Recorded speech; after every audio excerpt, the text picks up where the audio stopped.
what it looks like without the bull bar. I do like the look of the bull bar, but it still looks good without it.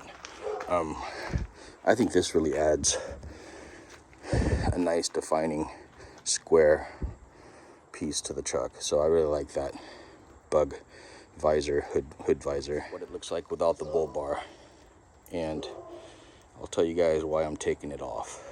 The bull bar comes in a couple pieces. You only need a few of them. Okay, so you got this big piece, you got that round piece over there, and that's got the 2 bolts. It's also got this little guard right here, so that comes with it. You're gonna install that, and these 2 bolts are gonna go. So just kind of look at the way it's set up. So when you guys get all the pieces, you kind of realize this is what it's supposed to look like. This goes on the this piece goes on the outside, okay, and you've got the bolts threading that way. Okay, so when you look at this bull bar and you decide to put one in your Ridgeline, you're gonna lose ground clearance as well. But this is how the setup looks. And then those areas where I showed you underneath the truck to put them on, 2 bolts. The bolts are already existing, okay, so just 2 bolts. So here's the installation of the bull bar that I got off Amazon. It's like, what do you not get every day off Amazon anyways? So looking at the bottom here, it screws into this existing piece right there. So you kind of need to remember there's this bracket. Let's see if I can turn on the light. Okay, so here we are again. I just turned on the light.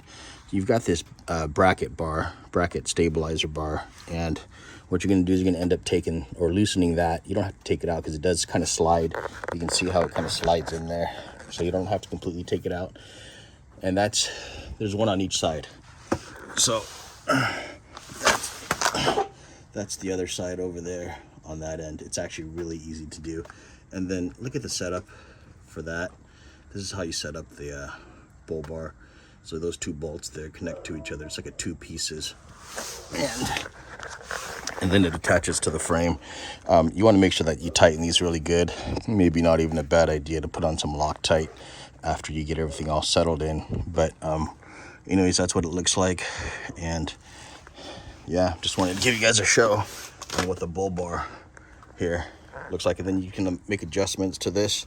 So this will rotate and flex until you get it to the right angle that you want the bull bar to be.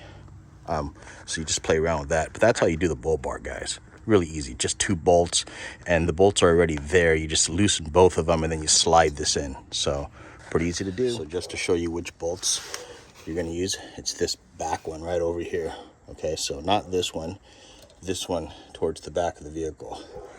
And the same goes for that side over there. Okay, so when you look at this, and as it starts to curve,